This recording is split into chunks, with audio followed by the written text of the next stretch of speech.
Entre autres vidéos que je vais aussi passer, c'est court, hein, c'est pas long.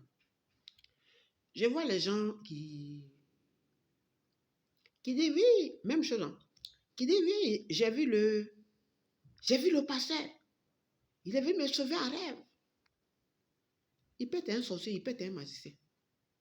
Et puis il vient, il va négocier avec ta famille. Moi, je connais un homme donné qui m'avait suivi un moment. Je ne dirai pas le nom. Avant, où il y avait le campement de mon père, pour aller dans le campement de mon père, il faut traverser l'eau. Ici, de Soubré. L'eau là, on appelle ça Nawa. Nawa là, il y a brèche de Nawa, comme on dit dans nos français, son bras. Son bras, ça va dans notre village, c'est sa brèche, ça va dans notre village. L'eau là, on appelle ça Lobo. Avant même, quand on était petit, nos parents partaient adorer les cailloux là. Et ils prenaient ça comme Dieu, dans l'ignorance. Moi, j'appelle ça dans l'ignorance. Parce qu'ils n'ont pas connu le Seigneur. Donc, il y a deux côtés. Il y a un autre côté où nos parents partaient adorer ces brèches de Nawa là. Là-bas, pour aller dans le campement de mon père, il faut forcément prendre pirogue. Maintenant, il y a un autre côté. Quand l'eau là, il y a une période où l'eau là monte. Quand ça monte, il faut forcément pirogue. Les gens même tomber dans l'eau. Il y a un autre côté, quand l'eau là t'arrive, il y a un autre côté où on peut passer à pied. C'est-à-dire que tu peux marcher dans l'eau là, ça t'arrive aux genoux, soit même ça t'arrive. Ça dépend. Le moment que ça t'arrive. Et ce pasteur qui me suivait là, pour aller dans le campement de mon père, il faut forcément traverser l'eau là. Et puis, là où, quand l'eau t'arrive, où on passe là, il y a les génies là. Et dans ce rêve là, je voyais le pasteur là. Il allait dans le campement de mon père, et puis avec moi dans le pirogue là, et puis il venait avec moi. Quand je me suis réveillé, il a prié, et puis il a demandé au Seigneur, qu'est-ce que ça veut dire?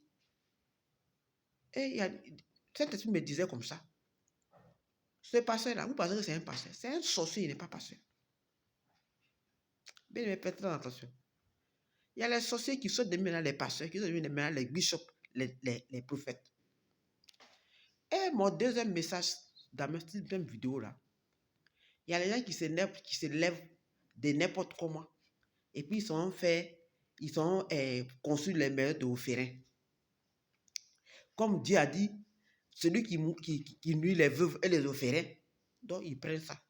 Mais, bien aimé, pour aller construire les instituts pour les veuves et les orphelins, si tu as construit ça dans la droiture, c'est bon. Mais toi, tu vas aller prendre vie de l'homme pour faire sacrifice. La personne est morte. Tu penses que son âme est en paix? Et puis toi, tu as pensé son âme pour aller construire l'institut pour les orphelins et les veuves. Et puis toi, tu vas aller voler grâce des gens. Toi, tu apprends pour aller construire les maisons pour les orphelins. Et puis tu penses que ça, c'est agréable devant Dieu. Oh, quand même. Il est un Dieu de justice. Il est un Dieu de justice. C'est parce que toi, tu as construit les maisons de orphelins, les orphelins sont en train de dormir, lui va te bénir. Cet argent que tu allais prendre pour aller construire les bâtiments de hôtel, là, c'est l'argent sale. Je dis à le matin. Alléluia. Cet argent-là est sale. C'est comme une prostituée. Ça fait prostituée. Elle vient donner ta dîme. Dîme là est sale. Dieu n'a pas agréé ça. Vous qui savez lire la Bible, lisez quand même. Dans la Bible, c'est écrit.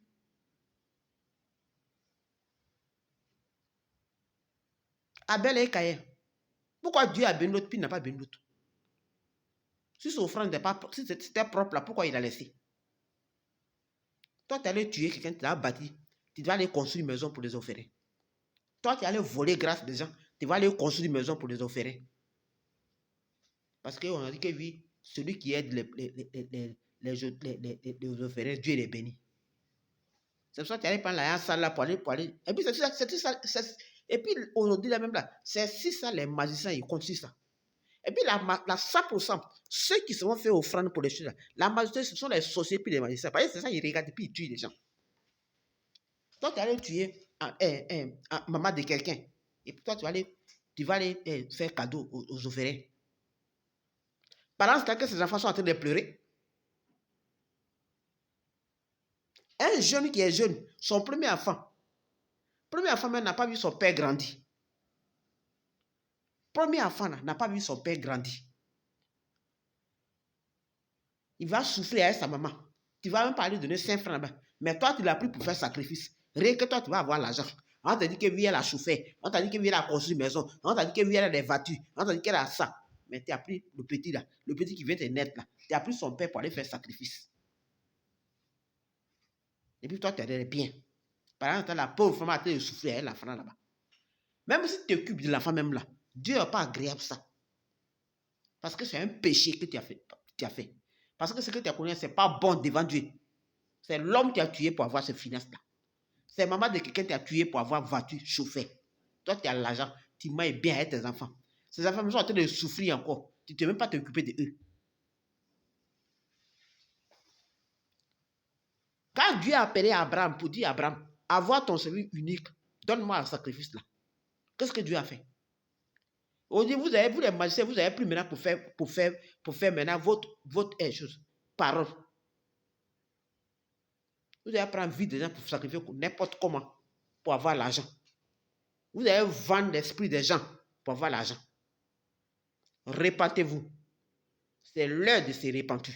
Le moment est arrivé. Vous serez frappés. Répentez-vous.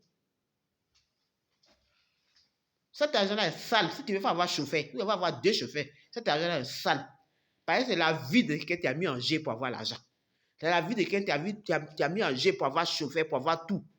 Tes enfants sont à l'aise, ils n'ont pas l'argent. Tu sais où l'argent de ton père est quitté? T'es l'argent sale. La vie de gens t'a pris pour faire sacrifice. Et voilà, il y a les gens qui donnent les pieds. Un jour, je voyais une femme. Et non, il dit, ouvrez vos yeux. La femme là, quand je l'ai vue, son pied était enflé. Elle me dit, quand moi je l'ai vue, il y a eu pitié d'elle. Hein. Franchement, il y a eu pitié d'elle. Jusqu'à même, je lui ai dit, non, on est quand même sa confiance à Dieu. Et je lui ai même donné même où elle peut prier, où elle peut contacter les gens pour prier pour elle. Une femme, hein, qui voit son pied là enflé comme ça. Et puis elle me faisait croire que oui, elle a 8 ans, elle a 8 ans, elle a 8 ans, elle a 8 ans. Et puis elle prend mon numéro. Elle dit, depuis elle a pris mon numéro, elle ne m'a jamais appelé. Je ne sais pas ce qu'elle voulait faire avec mon numéro. Le numéro là, elle ne m'a jamais appelé. Bizarrement, le numéro là, ce portable est gâté. Et puis le numéro là, moi je n'ai plus utilisé. Donc un jour, j'étais là. Je n'ai même pas passé à la dame. J'étais assis comme ça. Et puis l'Esprit de Dieu me rappelle pour me dire, la dame que toi, tu as pité d'elle là, son pied que tu as vu, tu sais ce que c'est. Affaire, elle a donné son pied pour avoir l'argent. C'est cette pied-là qu'elle a là. Il y a des gens qui tuent les gens. Elle a donné son pied. Mais c'est souffrance. Moi, j'appelle ça souffrance. C'est une souffrance. Là, l'or et l'argent appartiennent à Dieu. Tu as bien donné ton corps pour avoir l'argent. Tu as bien donné la vie de quelqu'un pour avoir l'argent. C'est souffrance. Et c'est souffrance. Répentez-vous. Soyez bénis. Répands-toi. Toi qui es encore dans ça, sors. Ce n'est pas une bonne vie. Sois béni. Jésus t'aime. Shalom.